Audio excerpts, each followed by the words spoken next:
Laura Negro, Here. Brad Ray, Here. Mike Stark, Here. Ron Stendar, Here. and then is Ashley Stone resigned from the board? No, she has not. Okay, she's just excused. She's absent today. Okay, thank you. Okay, next item is approval of the agenda. Would anyone like to make a Brad motion? Ray, move to approve. Mike Stark, second. All in favor? Aye. Next up is election of a chairperson. I'll take nominations. This is Mike Stark, and I'll nominate Laura to be chairman. Is there a second? Ron Stender, second. Are there any other nominations? Okay, I'll take a motion to close nominations and make a unanimous vote for Ms. Negro. Make So a motion moved. to close nominations. Second. Ron Stender, second. Okay, all in favor? Aye. Aye. Aye. Aye. All right, congratulations, Ms. Negro. Thank you, guys. Next, we have election of a vice chair. Do I have a nomination for a vice chair? This is Mike Stark, and I'll nominate Ron to be vice chair. I have a nomination for Ron Zindor. Do I have a second? I'll second. Brad, second. Okay, there's a nomination and a second for Ron Zindor. Any other nominations? Ron, did you want to nominate anyone else? No. Someone want to make the motion that we accept Ron for the vice chair? So moved. Mike Stark, second. All right. I have a motion and a second to accept Ron as vice chair. All those in favor, please signify by saying aye. Aye. Aye. Aye. Congratulations, Ron. Thank you. We have public comments, 3 minutes per person, and, kindness and niceties and decorum, please, with anyone. Is there anyone in-house here at the courthouse that wants to? Got head shaking, no. Is there anyone online for public comment? Is there anyone online for public comment? Is there anyone online for public comment? Seeing no one, we can close public comment. Next is approval of the public property and law enforcement meeting minutes from January 31st, 2022. Do I have a motion? Brad Ron Ray. Stender will make a motion. We accept the minutes as read. Brad Ray, second. I have a motion and a second to approve. Any discussion? All those in favor, please signify by saying aye. Aye. Aye. Abstain. Okay. That passes. Next is our department reports and updates. And first is our review of our quarterly financials. That's what it says.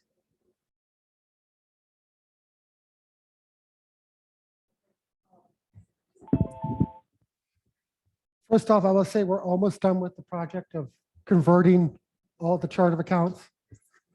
It's down from I don't know if I like a 100-page report down to more like 5, but it's getting closer. It'll just a couple weeks. So, but overall, I think everything's looking pretty good.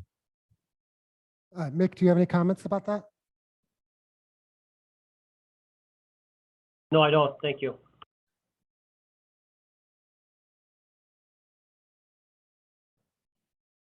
Okay, we can move into Mick's Sheriff's Department report. Good morning, or good morning. Good evening, everybody.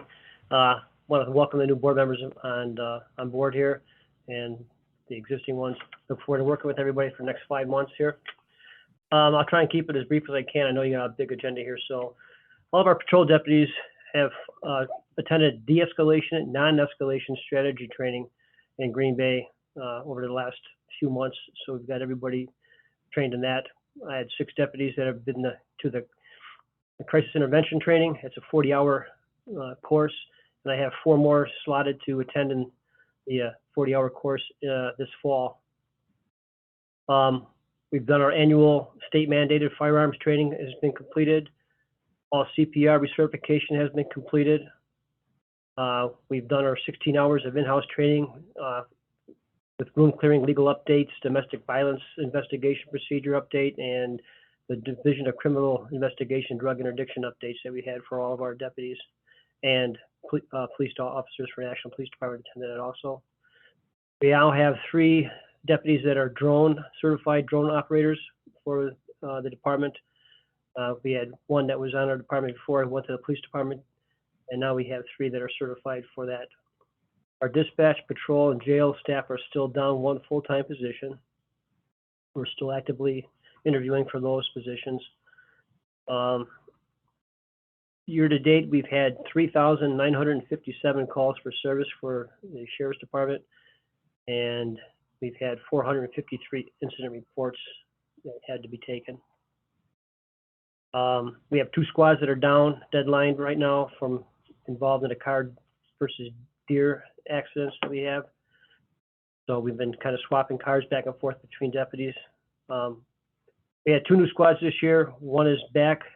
It's a new Durango that we have. It's in service now. Went in about 2 weeks ago. And the Ford Explorer that we have in our lot right now is still waiting to have Northway Communications that does the installs advises that all the parts are there. They tell us it's a 14 to 18 week wait on parts from the dealerships that to put the cages in, radio systems, everything in there. So kind of frustrating as far as that goes. We are still going forward with the training on with the jail staff being put through that, and I'll let my jail administrator can talk a little bit more about that, but that's about what I have for right now. If anybody has any questions on any of that, I know I went over it fast, so glad to answer any questions or.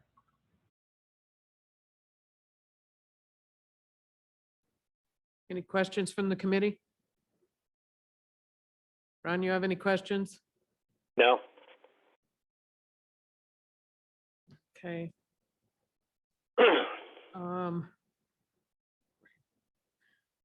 Can move on to emergency management report with Dorothy Tank. Good evening. You'll notice on the agenda there that emergency management, and even in your packet, has several line items, which I will not address at this point, but there are a couple things in my report right now that I'd like to bring you up to date on. The first item is on a fiscal side of things. We were recently notified by Wisconsin Emergency Management that for fiscal year 22, there's going to be some changes. For those of you that have served on this committee before, you may remember that emergency management operates on 3, or I should say juggles 3 fiscal years. We operate on our budget year for the county, we juggle the state calendar year, and then the third is the federal fiscal year with the different funding options that come in. Due to, I guess, many counties really requesting some modifications through the years, the challenges that those 3 fiscal years, the challenges those 3 fiscal years present, they have looked at changes being made and being implemented starting with this year, fiscal year 22. And what actually, excuse me, it'll start with fiscal year 23. And what they will do is they plan on extending fiscal year 22 instead of ending on September 30th as it normally would, because we operate on a federal fiscal year. They would extend it to December 31st and revise our operating years to match the county budget years. So it's a little bit less of a challenge.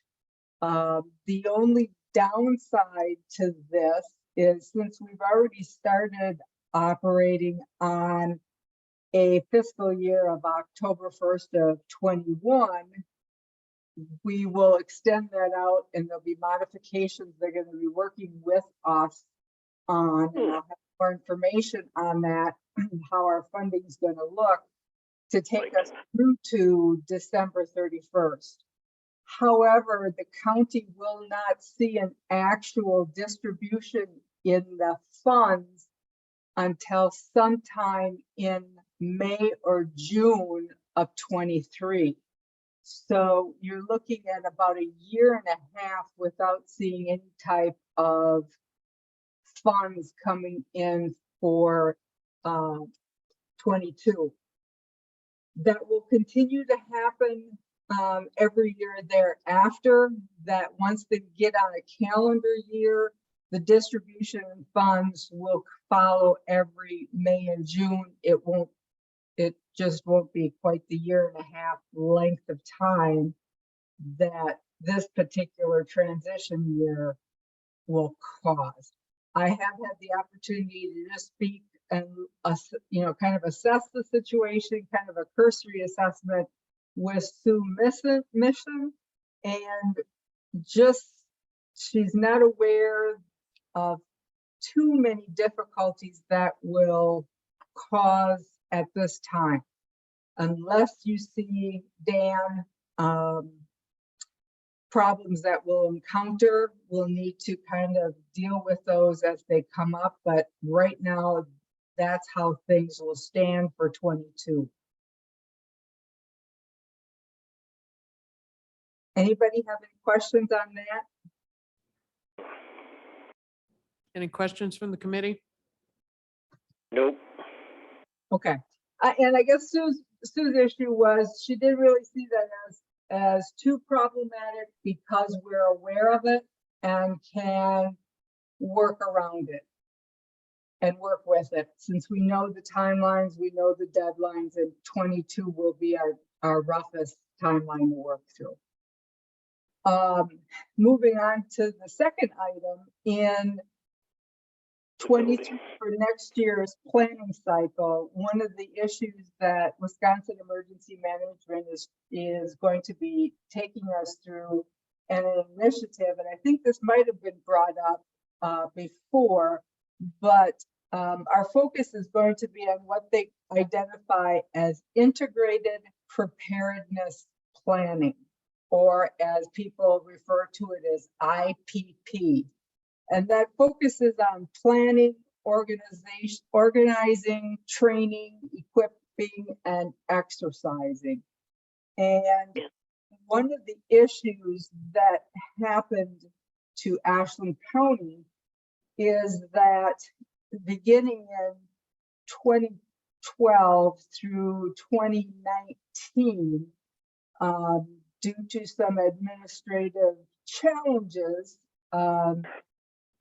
things that I would normally do were restricted. And so a lot of the planning and a lot of the training and exercises were restricted. And so we've kind of fallen behind on a lot of things that we should have been doing.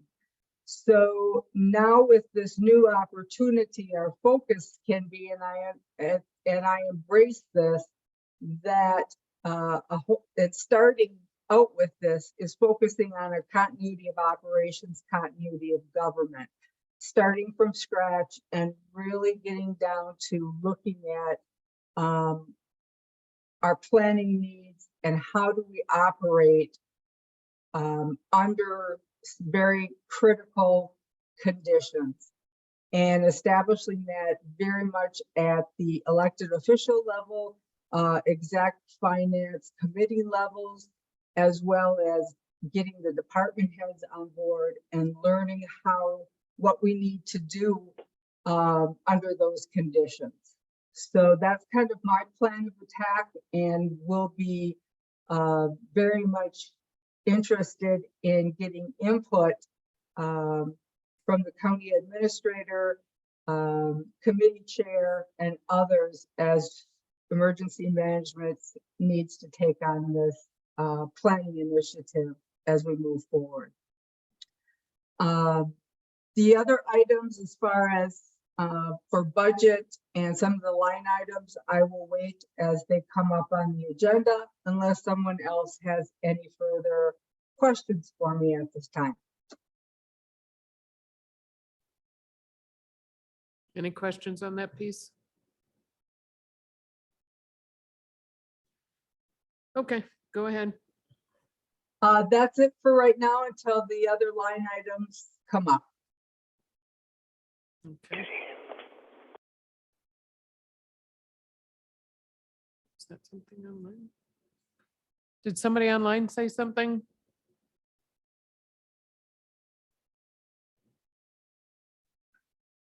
Okay, next piece is our courthouse maintenance and 514 building report. Sarah? There's still a lot to do. Structural issues with the courthouse and the 514 building. There's been little progress in the assessment of the repairs needed to address the courthouse roof issues. Structural engineer that had given us a basic report has had to back out because of other obligations. We have connected with a company that the highway department uses, but the earliest they can get an appointment for us is later summer, early fall. And an architect has recently called on Dan and is interested in looking into our needs. He is looking to set us up with a structural engineer, hopefully in the next couple of weeks. Same goes to building at 514. In the roof here, I had discovered 3 other small leaks, but there's been no evidence of those leaks since then. With the heating system, it's gotten a lot more interesting for me. I've had to do algebra, chemistry, and calculus in the past year. I don't know how long the chemical additives have been set up for the boiler the way they have, but I believe that the previous custodian did things the way he was instructed to do them. It might have worked well for a closed system, but with the amount of fresh water that I have to add on a regular basis, chemical balance has been much too low to protect the pipes adequately. Towards this end, I've purchased a number of testing equipment to help me better maintain the balance in the boiler. But based upon the consumption of the sulfite additive I used this spring to try and get things into balance, I think that the 2 additives are going to cost me approximately $6,000 a year. And I think that Mark had purchased maybe 10 gallons of each chemical 3 years ago. And from what my technician said, none of them are any good anymore.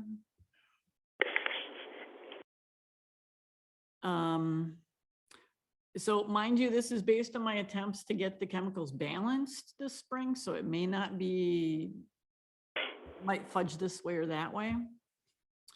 So it could cost less in the long run. At some point later this summer, our Jamar technician is going to come out to check on the radiators that we've had issues with this past winter. My understanding that this is the first full shutdown of the boiler that we have had in years. I have filled the boiler to the top with treated chemicals and left it to sit protected from the corrosion until the boiler's put into service this fall. I have also found that the boiler has not been inspected in several years. The last reference I find to any inspection was 1997. And I'm working with a person at FM Global Group to arrange this inspection. Next thing I have to start working on is cleaning the flues. There's 96 12-foot long tubes that I have to clean out. So I hope to do it over time instead of all at once. Next item, windows. I can't do much there until somebody else is hired. Resurfacing the floors. Again, I can't do much until somebody else is hired. I did contact a company in the Twin Cities who have kind of coached me about resurfacing marble floors. Number one, we're not supposed to have an acrylic flooring on there or coating on it. That actually just accelerates the damage to the parts where the acrylic gets scraped off. He gave me a price as to what it would cost, and it is a lot of money to do by a professional, so way too much money. Air conditioners, Judge McKnight had requested 2 new units for the courtroom that have a low noise level. I have located 2 models, or I located a Frigidaire that runs between 52 and 56 decibels. They arrived on 6/27 and I had them installed for the jury trial the next day. Remainder of the AC units were installed except for zoning. And I will say that the Registrar of Deeds office should have theirs replaced at some point next year, hopefully. My plans and dreams, well, dreams mostly. I'd like to see more trees planted out in front. That's going to help with keeping the lawn in better condition and hopefully helping keep the building a little cooler with the shade. Picnic table for staff use. I know I don't have the money to buy it in my budget. The benches that face the highway, one of them is going to be removed because the damage it suffered this past winter. I'm not looking to replace it. And I would still like to paint the benches by the flagpole.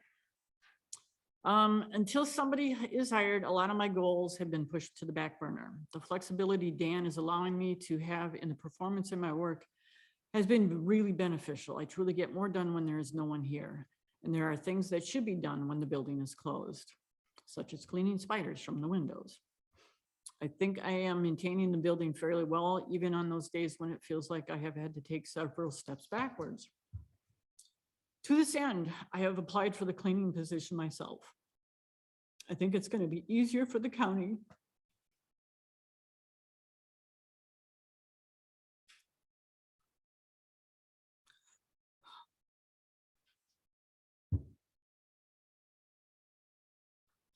to hire a full-time custodian. I am burnt.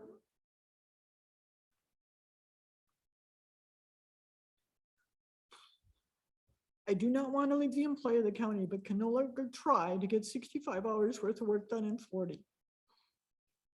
It feels like a losing battle. Thank you.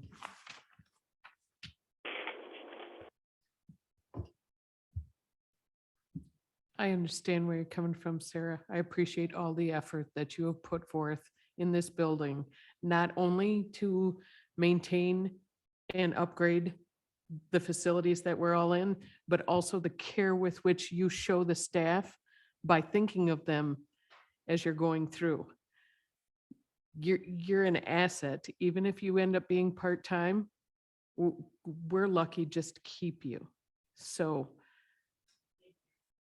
I appreciate all the care that you've given so far and all the huge steps that you've taken forth to get this building up to a decent level, even though it seems insurmountable. Is there anything from the committee that they want to question Sarah on? Or Dan, is there anything you wanted to say? Yeah, I just want to comment and everybody, it was just uploaded today and everybody received a copy of a quote from the Meyer Group, which was the architect that Sarah was talking about. So they quoted us a not to exceed fee of $15,000 to do all the architectural work and structural assessment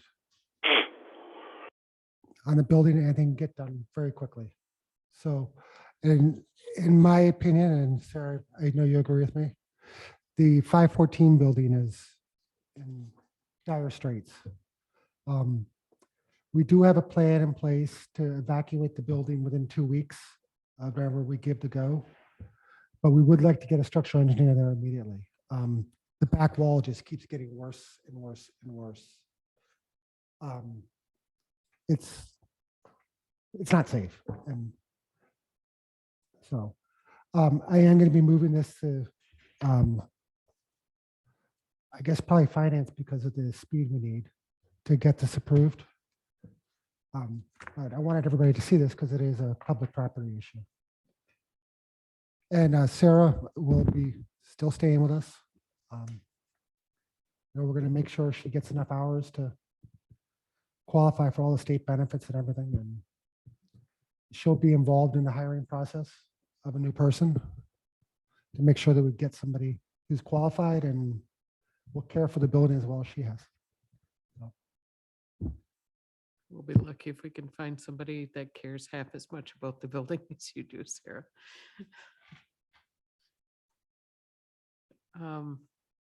If there's no questions for Sarah, we can move on to the jail administration report with Kim.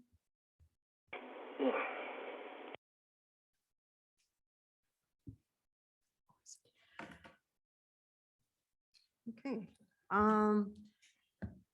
Year to date, we've had 317 bookings this month. Up to the 21st of the month, we've had 52 bookings.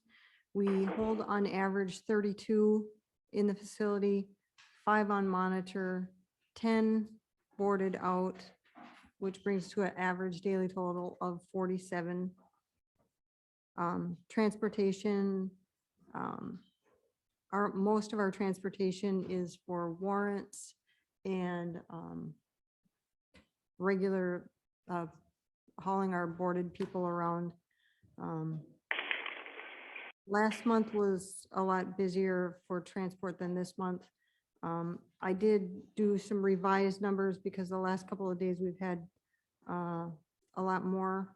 We've got 66.5 hours of transports and a total of 2,921 miles transported.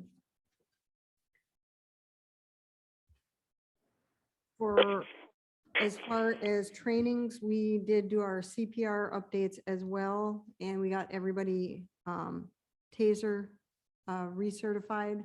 So everyone except for our 2 new hires are completely certified. We did hire 1 male. He started yesterday, and we hired 1 female. She will be starting next week.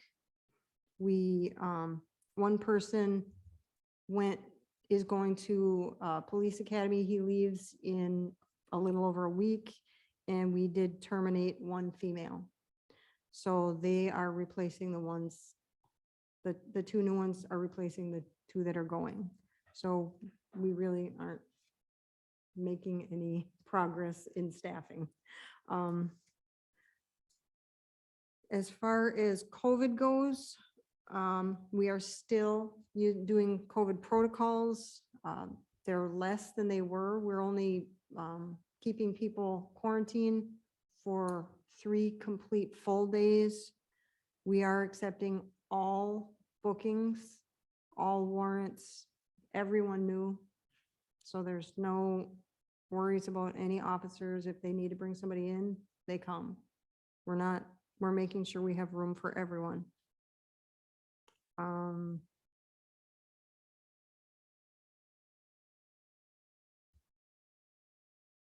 For the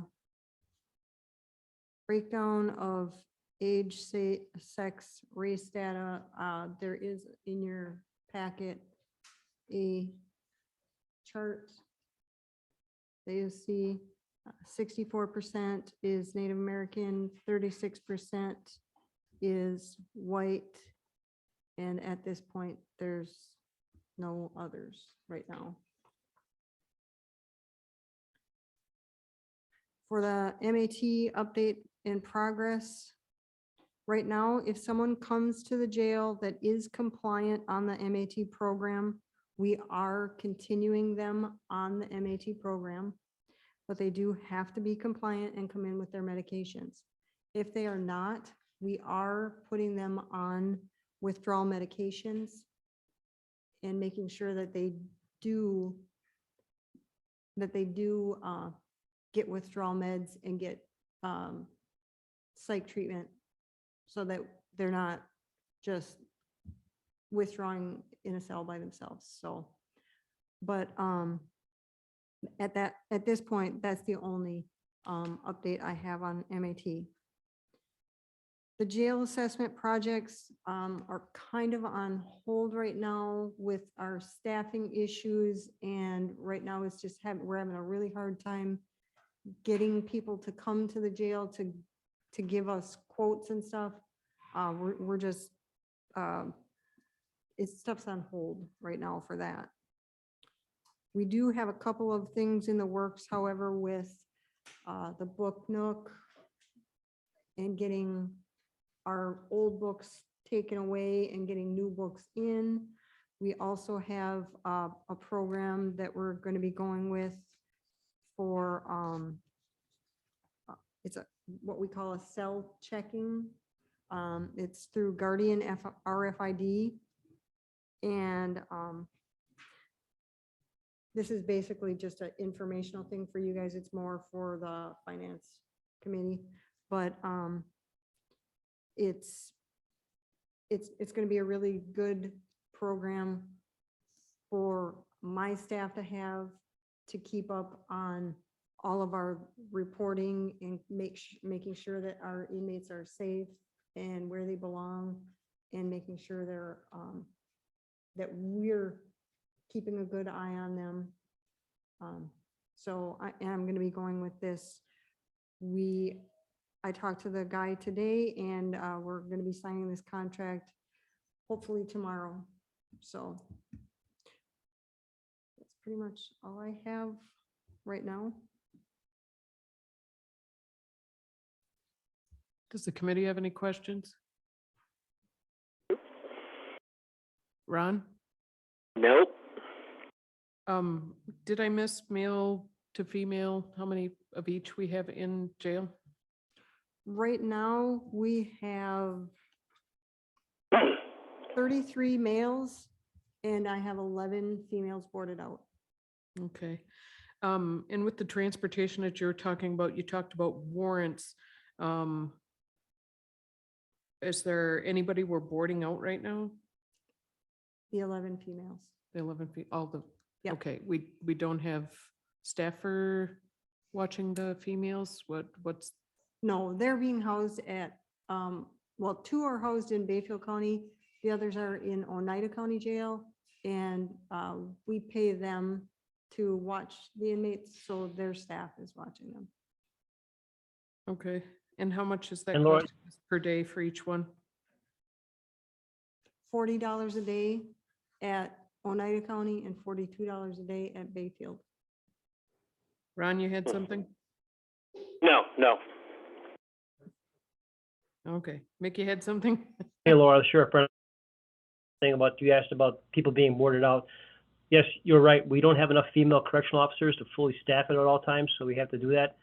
If there's a time that we don't have a female correctional officer on staff, which happens, and there's an arrest made for a female, the officer has to wait in a celly port until we have the female correctional officer in the building before they can be brought in. So we've instructed all the law enforcement agencies in the area that once they know they're going to make an arrest on a female, check with the jail to make sure we have the female correctional officer, and if not, to give us as much heads up as we can to call somebody in. So it's kind of a hassle right now, but we are trying to, like I said, we just hired another female, hopefully going to be starting here next week. And we have one of the other correctional officers that's going to be attending the recruit academy coming up this year. Okay, so do we just have to have one female officer per shift? Is that, and we don't have, We have to have a female on 24/7, same Okay. as a male. okay, So, and if we don't have a female in the building, then the officer has to wait outside of the building until we have a female there. okay. And we have how many females on staff total?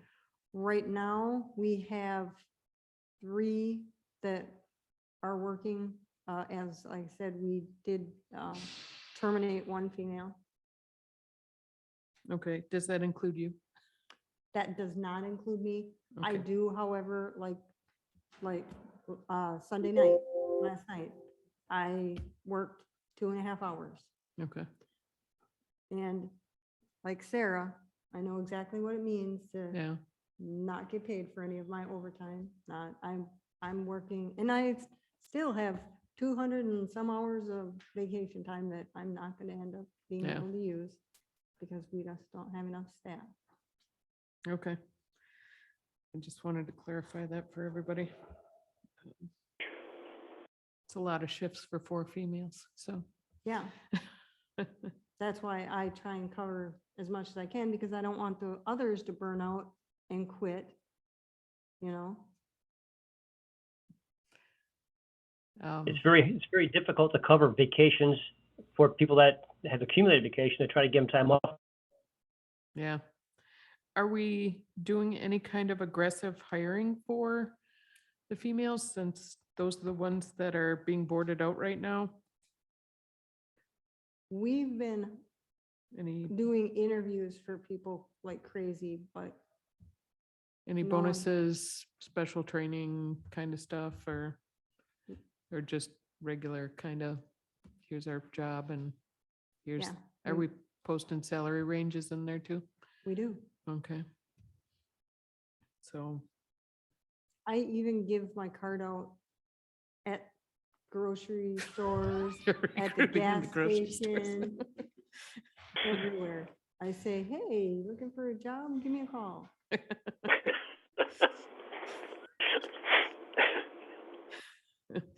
Okay.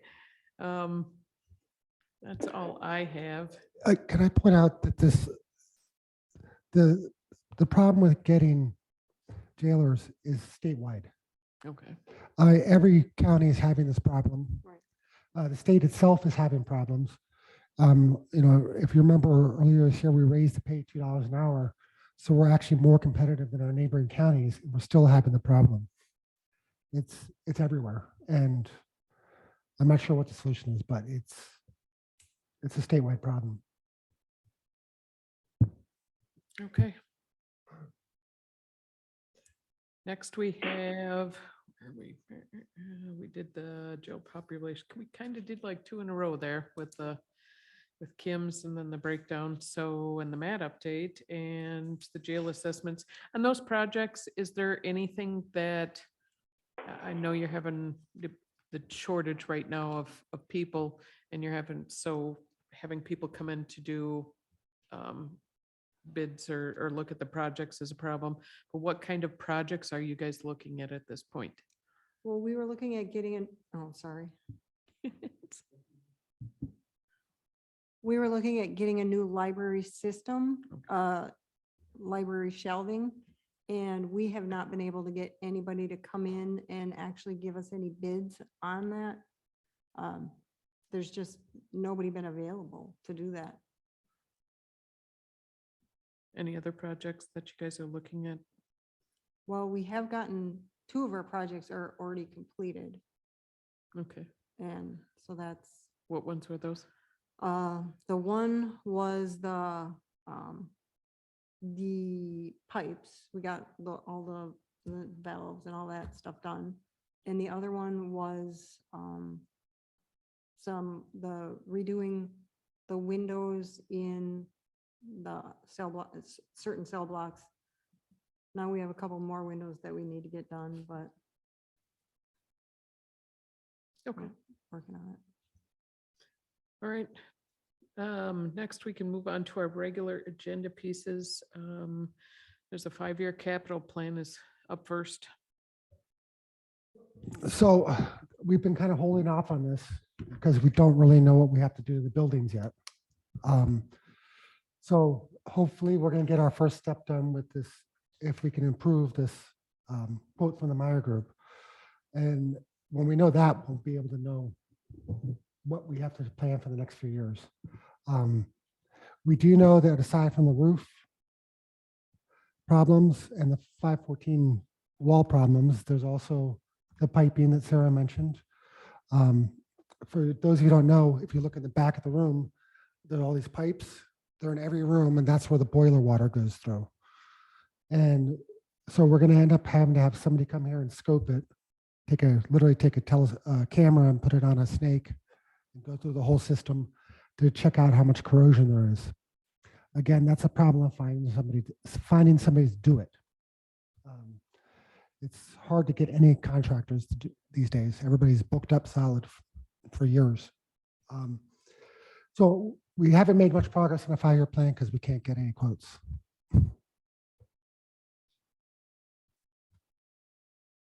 Fun. Anybody have any questions about that? Wow.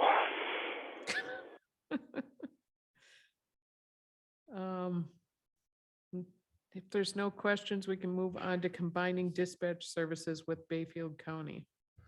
So Bayfield County, Mark AA and I have been talking about what would it be feasible to merge our 2 dispatch services into one? Thereby we can create some better efficiencies, save some money, and also help with recruitment and retention in dispatch. We had a meeting last week. Supervisor Stender attended that meeting. And we know that our technology is compatible for the most part. We share the same records management system, which is half the battle right there. Our towers that we have are compatible.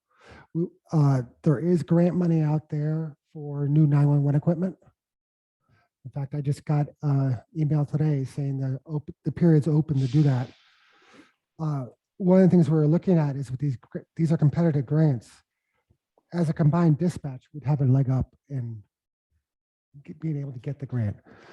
So that's one of the issues we're looking at. And we decided that the next step is to do a feasibility study. Our best guess is that's $30,000 to $50,000, which would be split evenly between the 2 counties. But Supervisor Stender, you were there too. You'd like to add something? No, you've covered everything I would, but I think we'd be really remiss if we didn't do the feasibility study. We have a chance of saving money, making the whole dispatch system a lot better. So it's a sense of moving forward I think we can't miss.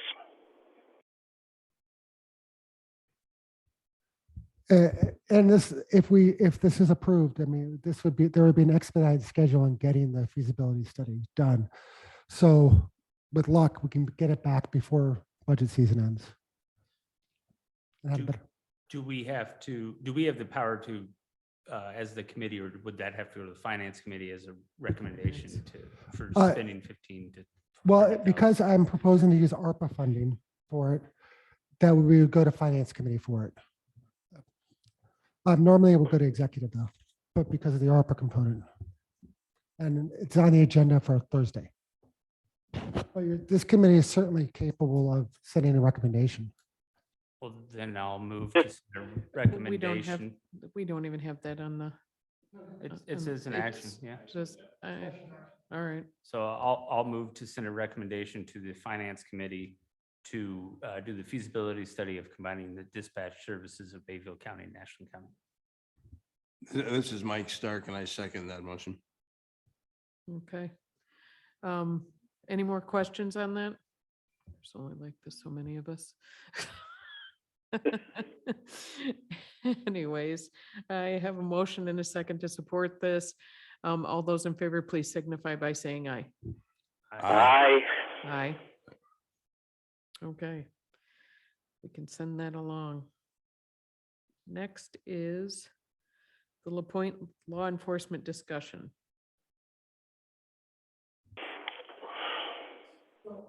So the town sent us, it's all in the packet, a request for $150,000 a year, which I will add is $15,000 more than we had been doing. And I would ask, well, I guess Supervisor Stark, maybe you want to talk about the point. I think everybody has gotten a copy of the memo that was produced by Michael Kuchka, who happens to be here. He's the town administrator. And I mean, it's kind of a no-brainer these days. with this, the staffing issues that we've just heard of, that nothing can get done because there's not enough staff anywhere to be hired. We've got the staff, and hopefully everybody's had a chance to look at this, the memo explaining it, and then the agreement that the town is asking the county to sign.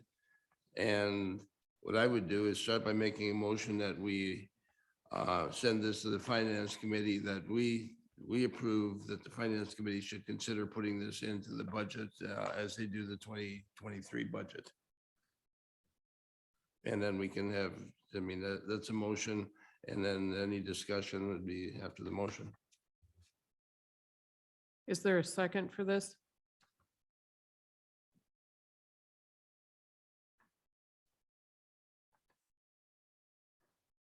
Does everybody have a chance to read it?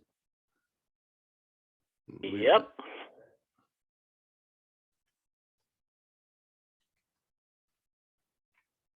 I'll ask a second time. Is there a second for this?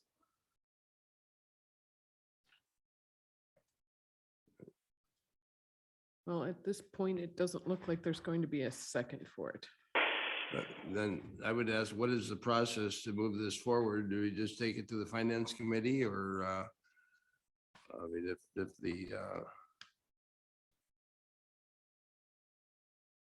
I mean, how can the county can't, is having trouble getting enough employees, officers to support what they currently do. How could we possibly have the county take over doing what needs to be done on the island in addition, which they haven't been doing? I mean, the county has not been providing the physical employees to police the island, and if they had to, that would just you can see by the number of calls and everything that happened. How could that would just drive the current law enforcement way under?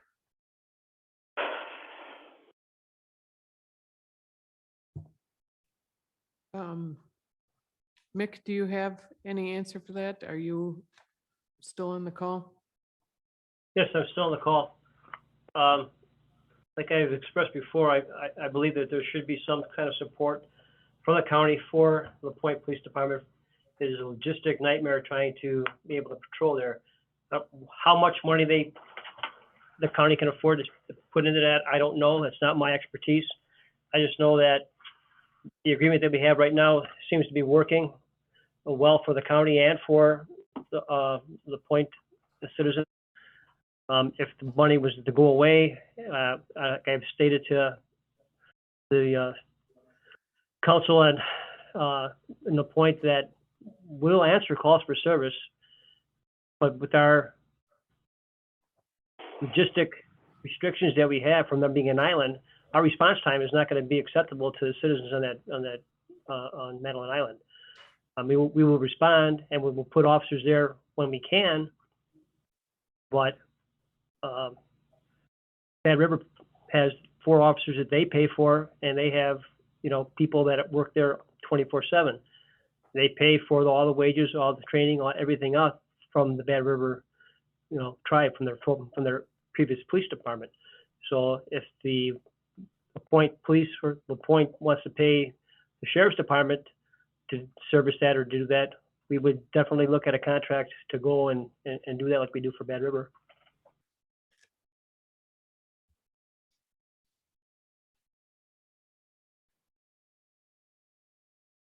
Larry, can I ask do you want Michael to answer any questions, since he's town administrator and the town board put this proposal in front of the county?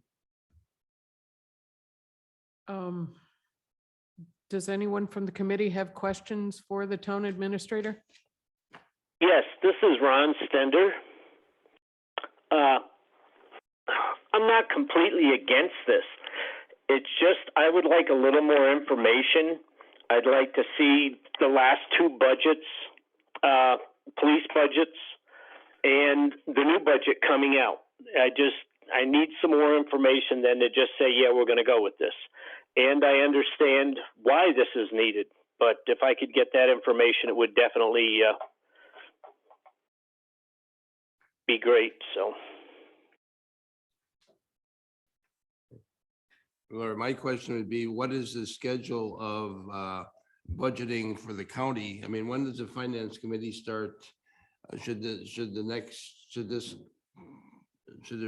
finance committee meeting get the update? I mean, how do we get them the information? This memo and agreement went out to every county board supervisor. This was sent out on the 12th of July. And it's just a matter of what's the process? What's the schedule of when the budget gets finalized for 2023? And what time frame or what meetings are we gonna have that this can be discussed at? At the next finance committee meeting, they will decide what the schedule for which departments they want to start reviewing through August and September. And towards the end of September, the county board will get their crack at the budget. And in October, they'll get another one. And the finance committee will be meeting in between there too to refine the budget. We should have a final budget. I'm sorry, I'm just looking at my calendar. Yeah. On or around November 1st to 8th. So the finance committee will be setting their schedule on Thursday to start. But when is the next law enforcement committee meeting going to be? I mean, if people want to look at this and get some more answers, what's the timeline to try and work through it?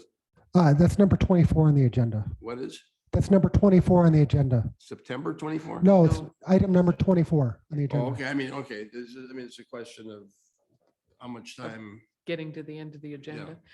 Okay.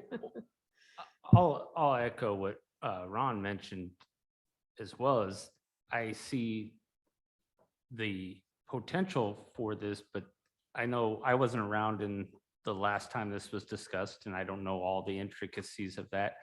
But I'm only seeing the town of LaPointe side, and for me to make any decision on it, I would need to see what the city of Ashland does in pay and why it's different, why the city of Ashland doesn't get the same service as LaPointe, and what the county is. So there's a lot of things that I would need to see in order to make any decision on this.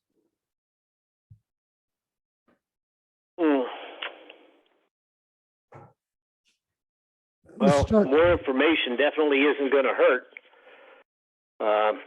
You definitely need the service out there. There's not a doubt about that. So, if a little more information, I think would definitely help my decision. Mr. Stark, if the town wants to send me anything and everything, I'll be happy to forward it to every county board member. I guess the question would be if some more information than what was sent in the memo and the agreement. Yeah, basically your expenditures for the last couple years and your new budget for the upcoming year.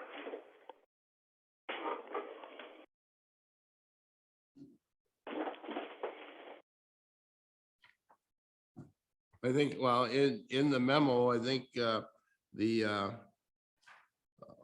town budget, the town pays like an extra $250,000 over what they're asking for in order to provide the policing. And that's, so the total town budget is $385,000. And of that, the town is asking the county to contribute 150 towards that 385. So the rest of that is paid for in addition. So if the town stopped having the police, that's $235,000 more that would fall to the county.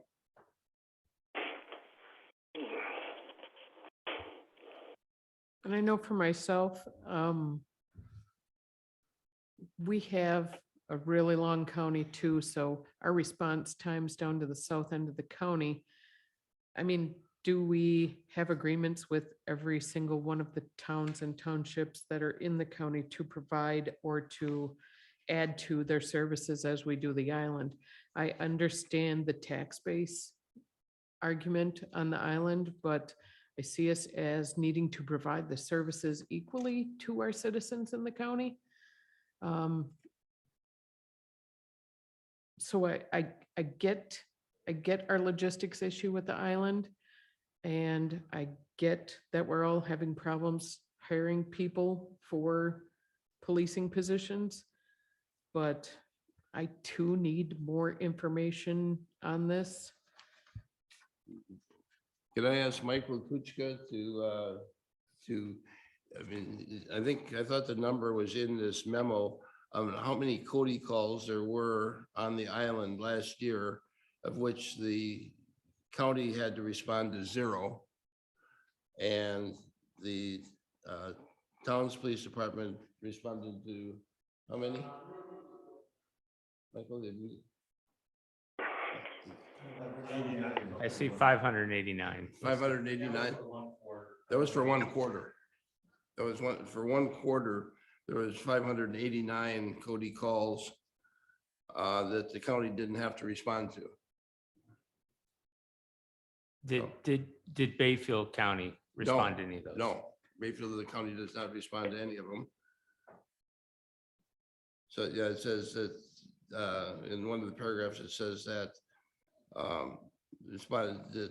the county responded to 510 calls in Mellon, 1,186 in the city of Ashland, and 0 in LaPointe. And in 1 quarter, we had 589 on the island. So it's well over. I mean, I've got the numbers here in documents. We had over 1,000 Cody calls in a year that didn't get responded, that didn't have to be responded to, that would have to be responded to if we didn't have our police.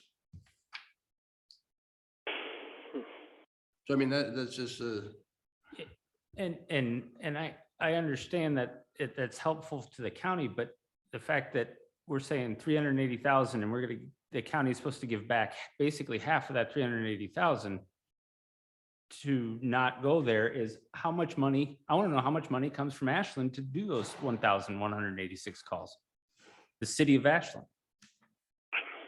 Are we giving back $150,000 worth, just like Laura mentioned is? no, but you're responding to, the county's responding to 1,186 calls. But how much money is coming from the city of Ashland to the county sheriff's budget? Okay, it shows that from the town of LaPointe, 630,000 comes to the county. Only and 0 380,000 comes from. Let's not talk over each other. Okay, 380,000 comes to the sheriff's based off of this limit. How much comes from the city of Ashland to respond to those 1,200 calls? I mean, those are all legitimate questions if that's what people have, but those numbers are in your budget sheets.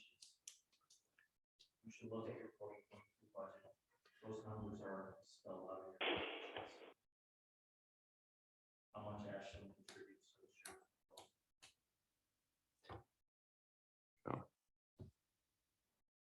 I guess what I'm looking for is what, the path forward to make sure that we get the information that people need to make the right decision.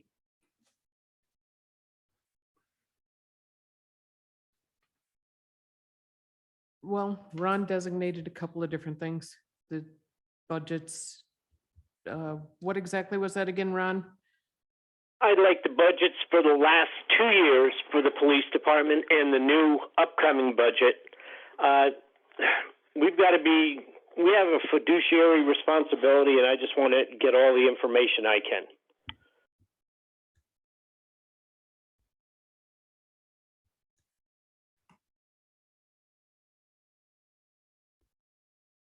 So right there, we've got that piece.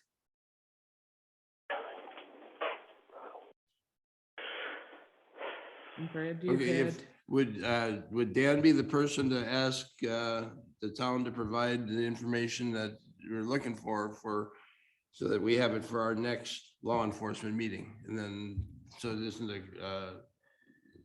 Anything that's sent to me, will go into the packet. Anything the town sends me, I will put it in the packet and make sure every supervisor gets a copy of it.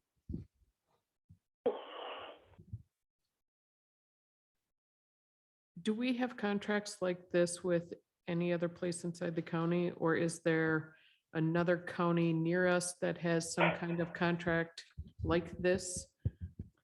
No, we don't. And no, there's no county that I know of that does. This contract's been in place between the town and Ashland County for probably 15 years. I understand that. Okay, so.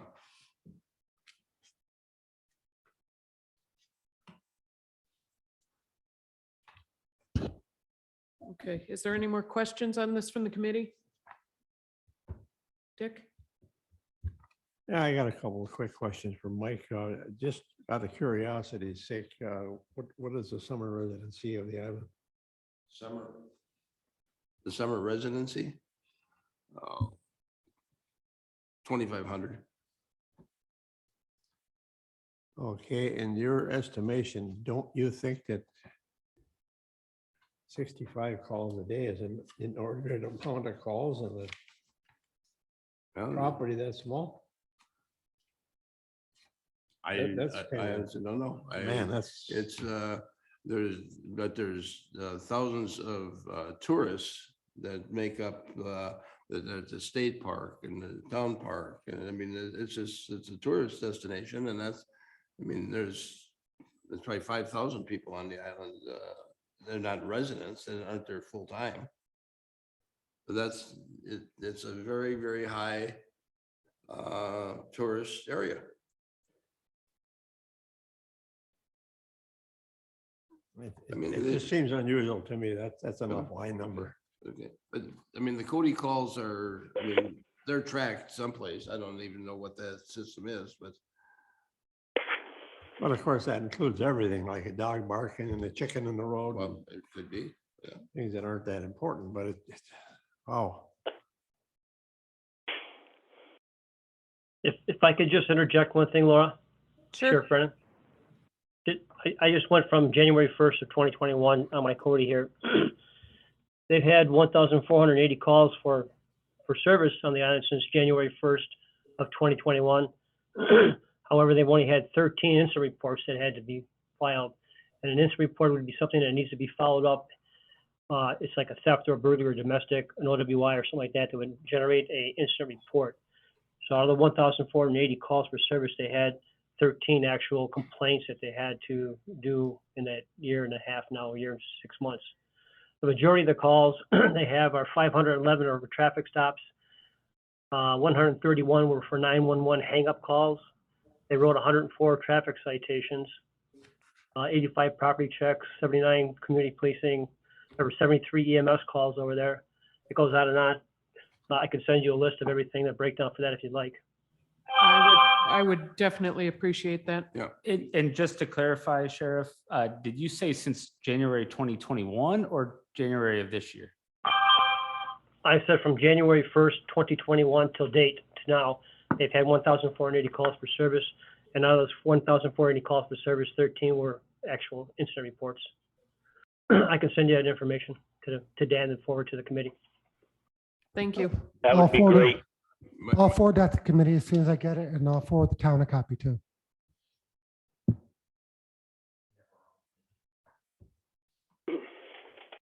Okay, any more questions? All right, let's move on to 2023 budget discussion. Okay, I have not yet received the budget from the sheriff's department. I expect to have it soon. But Sheriff Brennan, do you have any highlights you'd like to talk about? Actually, I don't. I have my department heads are the ones that are doing the budget. I didn't have any input in that other than any questions they might have or anything I wanted to direct them to do. So Brian, the chief deputy, would be the person that would have answer any of the questions that you have for that. He's the person that does the budget for the entire department. Okay, so when I receive that draft copy, I'll forward that to the entire committee right away, so you have a chance to start looking at it. Okey dokey.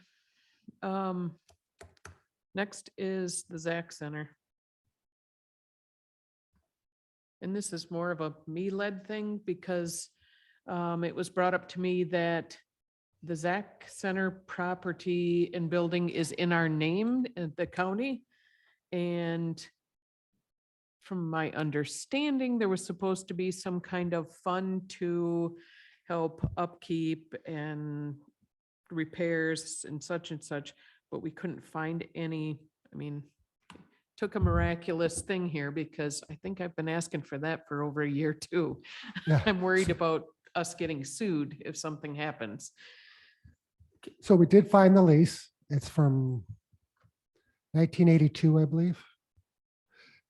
And just so you can see, in section 6, the leasing is responsible for repairs. Now, I do know in around 2012, 2013, we did get a grant from the Department of Administration to do some repairs on there. And, you know, if they do have major repairs, we can certainly try to get another grant to cover that cost for them.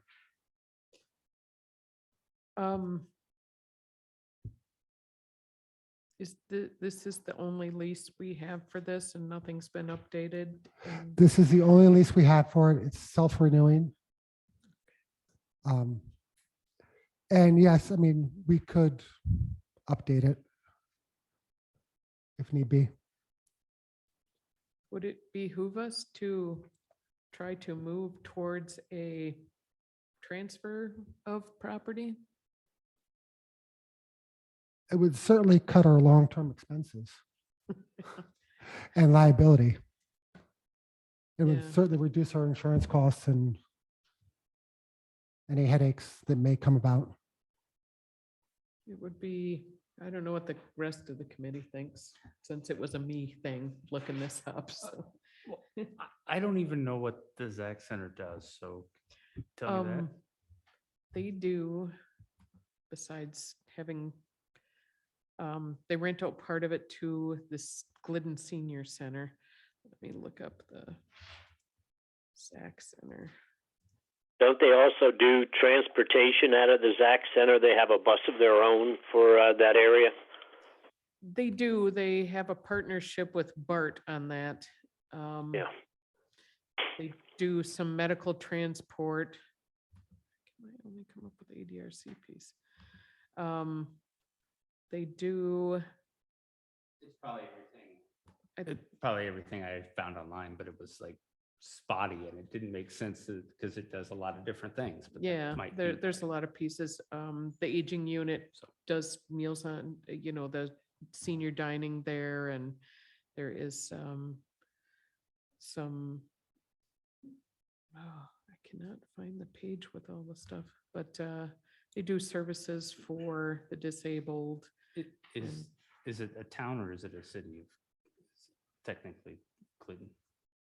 Well, is Glidden interested in taking over that property? if they I were don't know. to? I don't. Well, know. the Zach Center, it's basically nonprofits that run It's it. a nonprofit. So, from my understanding, so. And Glidden's a town. I don't know if they would want to take over the responsibility of the building. If I'm going to be honest, if I were the town, I would say, no, I don't want to take the extra responsibility. So it may be a discussion that wants to be had. I just, like I said, since I've been on this committee, this property has not even been brought up, even though we are listed right in our own database as the owner of the property, so. And I know there's some concern about funding for repairs that they have and such, so. I think it would be a good contact to make, whoever is the person to make that. I spoke to her today, actually. Oh, okay. Kathy Schroffnagel. Kathy, yeah, So yeah, she wanted a copy of the lease also. yeah. So. Does anybody have any questions on that? Okay, This is something with emergency management, just a little geography lesson. When you talk about the community of Glidden, just understand that that is actually 4 towns. So when you're talking about the Laura Jean Zock Center, that is specifically located in the town of Jacobs. The community of Glidden is made up of the town of Jacobs, Peaksville, Shanna Golden, and Gordon. So just a little bit of kind of understanding of the community of Glidden. It gets kind of funny down here, so. Partnerships, like everything else up here, right? Thank you for that, Dorothy. And I think you're up for the next point anyways. Number 20, the National Preparedness Month, September 2022. Okay, in your packet, there was a letter, and a resolution. There were 2 documents, and the letter just briefly explained that every year, the month of September is known as the National Preparedness Month. And every year, on a federal level, they come up with a theme. So for the theme for 22 is the life you've built is worth protecting. Prepare for disasters to create a lasting legacy for you and your family. And in previous years, it hasn't really kind of panned out like it is this year, that we are able to, the law enforcement committee is meeting in a manner in which we can get the resolution presented to you. In previous years, the Ag and Extension Committee has presented this to the county board. So I'm presenting this to the law enforcement committee to endorse that we too are taking on and recognizing the month of September as a National Preparedness Month. And myself, working with Melissa Radke from UW Extension Office, and we're in addition to Bayfield County Emergency Management, and we've got the month of September lined up with various preparedness offerings and trainings, educational for the communities that they can tap into. So the resolution is just a way that we're asking for support from law enforcement for this endeavor. Okay. Thoughts on it? I see Mike pushing a button. Oh, I'll make a motion that we recommend to the county chair to sign this proclamation. I will second. Brad Ray will second. I saw your hesitation. So I have a motion and a second to support this proclamation for National Preparedness Month in September 22. Is there any more questions on it for Dorothy? Hearing none. All those in favor, please signify by saying aye. Aye. Aye. Okay, that's a done deal. Thank you. You're quite welcome. Next, Heartland Communication request for support for the purchase of an emergency generator. That's Dorothy again. I do believe that there may be individuals present from Heartland Communications that wanted to speak on this behalf.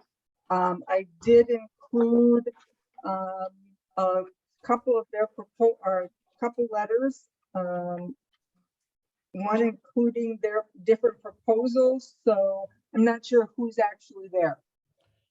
John Warren, General Manager at Heartland Communications, and Beth Garrett with, she is a grant writer that we have hired.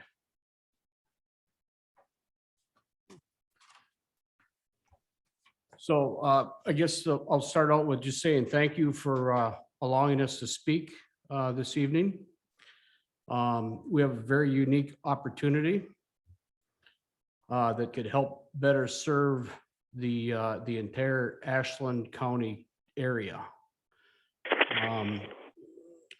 We probably all remember the floods in July of 2016, May of 17, October of 17, April of 2018, June of 18, April of 19, ice storms, blizzards, power outages, lack of communication, phone calls that we receive, not knowing who to speak with, and not being able to deliver a message. That's kind of a problem. So it's a problem that I decided that we should probably tackle. And one of the problems is we don't have a generator if we get knocked off the air. I'd like to start out by saying that, first off, we're not asking the county for any money, zero. What we're looking for is support. We're not a nonprofit organization. However, we can't afford the money that it's going to take to put this generator there. So the generator would be owned by Ashland County or the emergency management. However, we would maintain it. We would pay for all the expenses of running it 100%. Absolutely no money coming out of Ashland County. We're looking for somebody that's nonprofit, a nonprofit agency that can take care of this. So the question is when's the next ice storm? When's the next flood? When's the next whatever pandemic that, that's going to create some problems and we need to communicate. Heartland Communications Group has 4 radio frequencies right here in the city of Ashland. AM 1400, 93.3, 96.7, 101.3 FM. 4 radio stations, 5 studios in the city limits of Ashland, with the capability of also broadcasting from one of our guys' homes in Marengo, and also from Iron River. One of the things that COVID brought on to us, we needed to figure out how do we broadcast from home, and we've done it. And there's times when we get snowstorms and we can't make it in. It's a long ways in from Marengo sometimes. So we have that capability. We have 3 people that are able to get on the airwaves in a matter of minutes. And I mean minutes. That's the beauty of radio, that can deliver a message. But we need to know where that message is coming from and who are the people that have the authority to send that message to us to put out onto the airwaves. We just had a car accident out here just the other day. Sad deal. Probably could have used some help with communications. We didn't have the right people to go to. But that's a whole nother project. The project here today that I want to talk about is how do we get the radio station in the county into a better position to keep the message out there. So radio can reach most everybody, even if the electricity's out. Many have battery operated radios, some generators along with radios in their homes, the generators at their homes, businesses, and most everybody has a vehicle with a radio in it. Along with an ongoing public service radio campaign, we can educate the people on where to tune in the case of a real emergency. Official information and from the proper authorities can be sent to Heartland Communications and can be retransmitted to the public on 4 frequencies, and actually a 5th one because we have another radio station in Iron River at 107.3, which does cover into the Ashland area. the updates and directions can be broadcast throughout the days and nights to come. No one needs to be tech savvy or pay for any subscriptions to have access for the information coming from their local radio stations and the county. There's only one problem. Heartland Communications needs to shore up its emergency readiness with a generator. Once again, this generator is no cost, zero to the county. What we're looking for is a letter stating that you guys would own the generator. We're going to do the work to get it. So the ways forward, Heartland Communications Group is taking steps to secure a generator for emergency use. We are proposing 2 solutions and are here today for your support for either or both of them, or to hear any solutions that you may have that we have not thought of.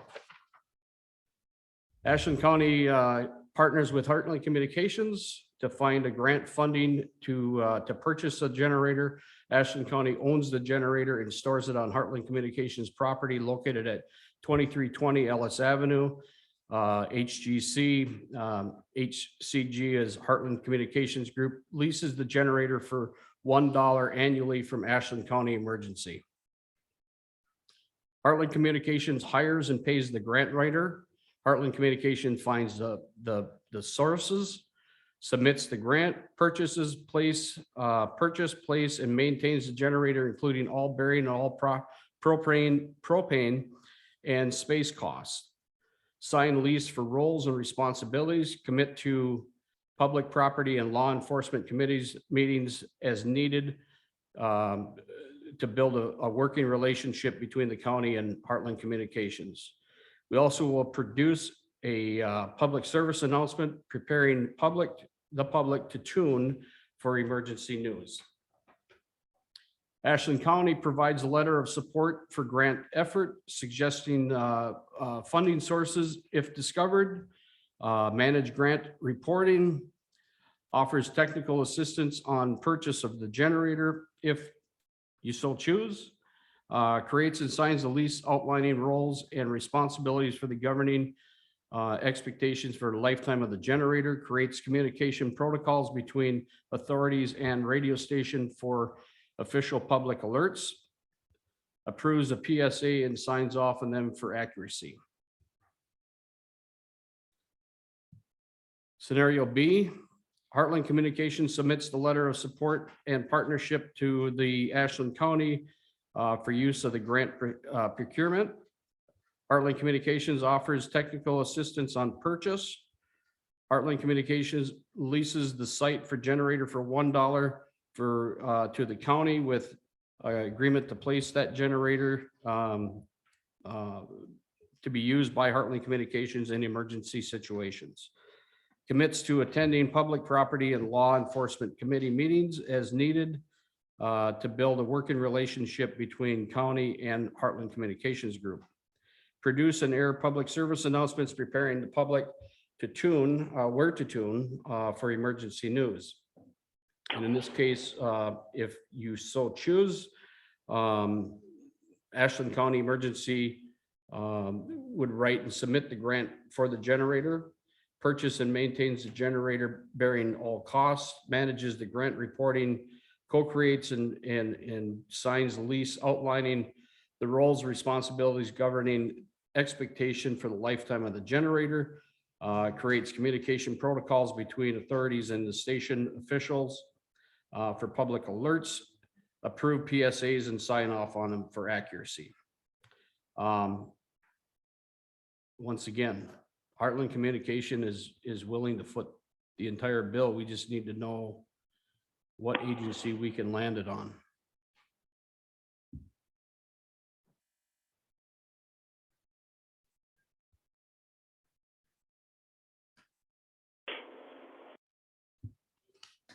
Laura? Dick? Question for Dan.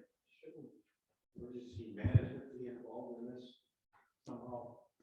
Yeah, See if she couldn't find a grant for that.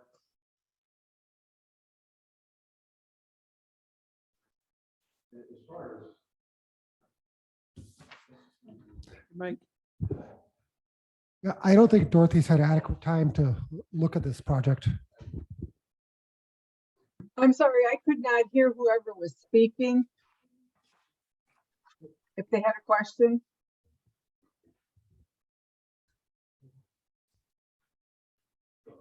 go ahead, Dick. Pardon me? I was just thinking that emergency management should get involved in this. Possibly find a place where she could get a grant for this particular reason. It's well-founded. We definitely need something like that. What do you And- think about going that route, Dan? Well, I think out of the options presented, the first one is the most palatable. There is a need for communications during emergency situations. I mean, this winter we had Highway 2 closed because of snow. Well, yeah, I don't think Dorothy's had a real good chance to look at this, but I do think she should work on this and see what kind of grants are available from the state and the feds. And one of the things I can comment on in my cover letter was, and I haven't spoken with John Warren specifically on his proposal. When I received it, it was the first I had seen it. But when I spoke with Beth, I had fully support the idea, the concept behind it. And when I had spoken with Beth, unfortunately, the grants that I, at this point in time, going through federal resources, I don't have anything available to support federally a generator. So at this time, I don't have anything that will support being able to obtain this through the resources that I have available to me at this time. Though I do fully support the concept at hand. How this works out between a public-private partnership between the county and them, I'm not sure how fully that'll work, but I do support the concept. I am interested though in, I'm kind of a little confused. Are you thinking of a portable generator, or are you looking at a standalone standby generator that automatically trips on when the power goes out? Yeah, and I apologize. I had meant to attach the proposal that I had received from Joma Electric. Would you guys each like a copy of that at this time, or? That would be helpful. Yeah, it's an 80 kilowatt generator that sits on a concrete slab. It has an automatic transfer switch. Okay. It has to test run every month, to make sure that it's operating.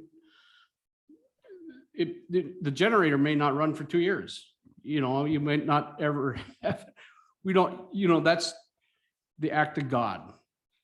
And if it happens, we just want to be prepared. The county needs to be prepared. It's kind of like the last thing we just talked about in the national preparedness, which was right ahead of us on the agenda. I've been in the radio business for 42 years. Managed Eagle across the lake here, worked in the Duluth market, born and raised in Washburn. And I kind of, after we had one of the floods, and I don't remember if it was the flood of when the bridges washed out in Marengo, or if it's when the bridges washed out on Fish Creek. And I had people calling me at home, because everybody knows who I am, pretty much. I didn't know what to tell them. I called 911 and talked to Bayfield County. And they came out and spoke with me. They didn't know what to tell me. So we just all need to get better prepared, because we're living in some strange times. The weather is kind of a little bit goofy and we're not ready. Yeah. I would appreciate a copy of that if you want to get that to Dan, and then Dan, if you could stick it in the packet so we could all look at it later. I mean, you gave a really good base on it. I know for myself, if I put my aging unit hat on, Heartland Communication has been great with getting out our cancellations when we've got, 3, 4, 5, 6 feet of snow and drifts and such. Mike? Well, looking at the proposal, I think that I support scenario A, where we support they hire and pay the grant writer, and we provide letter support, and I think that would be support for them. Scenario A, that's listed in this document. I do think if there's any kind of contracts and such, that has to go to exec. But, for us, just supporting the proposal just saying, overall, I'm like, Yeah, this is just makes the most sense. I make a motion that we support scenario A and move it to the exec committee or whoever is supposed to take it on. Ron Stender seconds that. Do we want to support A, or do A. we just want to pass it on to exec? That we support it? My motion is supporting scenario A with his box that shows what the different duties are. Ron, And Ron Stender will support or Yeah. second A also. okay, all right. Did you have any questions, Brad? Just one concern is that Dorothy mentioned that she doesn't know of any funding sources available, and that's one of the responsibilities of her. And so does that end it right there? Or does Heartland have maybe some ideas that they could look into potential funding? This one says suggest funding sources if discovered. Okay, so it's not the only funding source, so. And I see stuff possibly from maybe Homeland Security, maybe the Sheriff's Department has a little more stuff. I know Dorothy, I know off the top of your head, you can't think of anything. I know her and I talked about generators. I think it was dealing with the Highway Department, trying to find something for that. This whole proposal here might help alleviate all that with the radio station covering so much territory and area, and then figuring out that chain hierarchy, just kind of having you guys get the message from the person that is the head communications person. And Dorothy and I have talked about clarifying all those roles, because we should know, and it should be clear that it's, it may not be Dan, it might be Mick, it might be the emergency management person, but we definitely need to clarify those so that way you have a contact person and never have to worry about it again. So I would hope that we could all put in some work on this, because this helps all of our citizens and even some surrounding area people. So, but otherwise, if there's no more discussion, please signify by saying aye if you support this. Mike Sark, aye. Aye. Aye. Okay. Okay, let's see if we can help you find this. Like I said, you've always been helpful for our agency, so. Looking forward to it. Now we go to work. Okay, where are we on the next thing? And agenda. Okay, discussion of LEPIC membership. That's LAPC membership, that's emergency management again. Yep. It I is. promise I will be done soon. This is a formality, again, by resolution, as it outlines there, annually. The county board is required to submit to Wisconsin Emergency Management who is representing Ashland County on their local emergency planning committee. And so we had our annual meeting on June 30th. We don't usually only have one meeting a year because Ashland County right now only is kind of an inactive, I would say, local emergency planning committee. We have very few planning facilities, and those are facilities that have exceed a certain threshold of extremely hazardous substances, and they're all related to battery acid. So it's they exceed the sulfuric acid amount because of the amount of batteries they have. So they have to, through emergency management, they're required to write plans, what are referred to as offsite plans. And these are reviewed by the LEPC during our meeting. And it's pretty much just a very formal business meeting to address things required by the state. And one of the things, along with the budget, which actually our chief deputy has all of my information in hand, will indicator will cover all the mandated and non-mandated items as part of my budget. I think the county administrator requested. But anyway, this resolution forwarding on to full board is what is a requirement. So that is what this is all about. Mike, I'll make a motion that we recommend that the county board sign the resolution for the membership list that's attached. Ron Right, Stender will second that.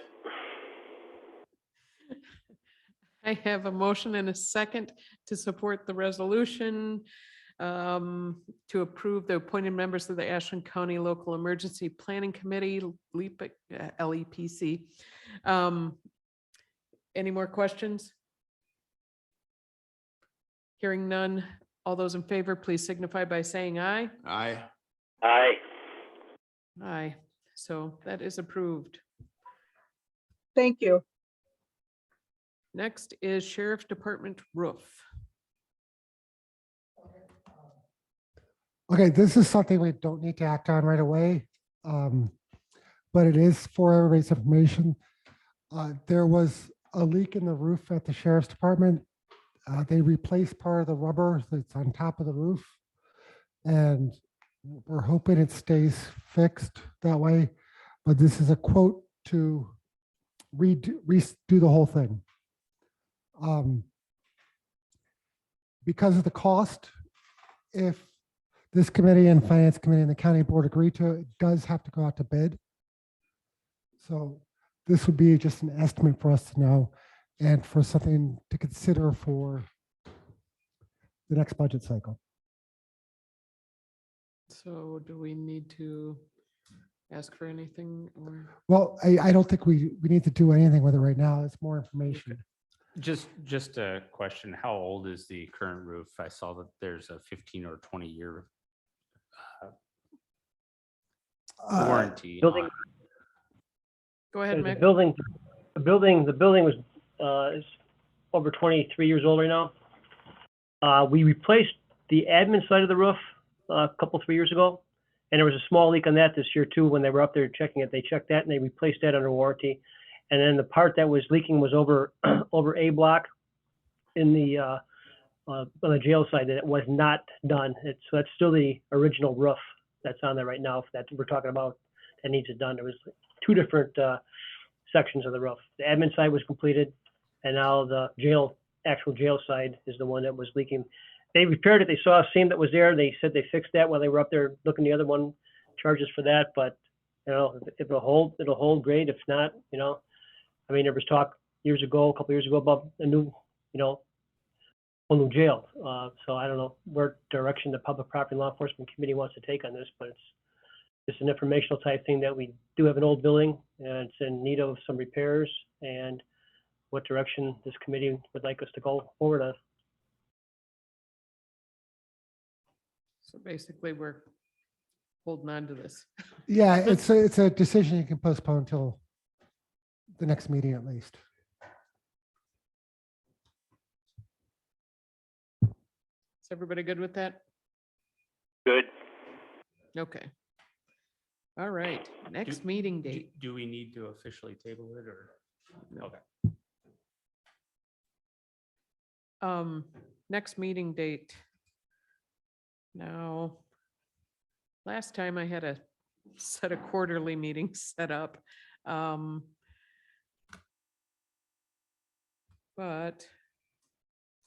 my calendar won't come up. There we go.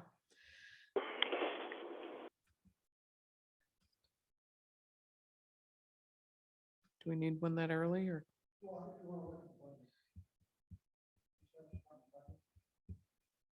End of September then? September 26th. Well, when do we have to have things for the budget? I mean, the one item, I This- mean, this town, how are we gonna handle the town of LaPointe request in time to get it in front of the finance committee and everybody for budget stuff? The finance committee will be meeting multiple times in October. So we don't have to meet until September? No, there'll be multiple meetings in October. Okay. Yeah. So. And the when- county board will have an opportunity to meet too in October for it. So Lori, does September 26th look good? Or is everyone rushing to book meetings in September now?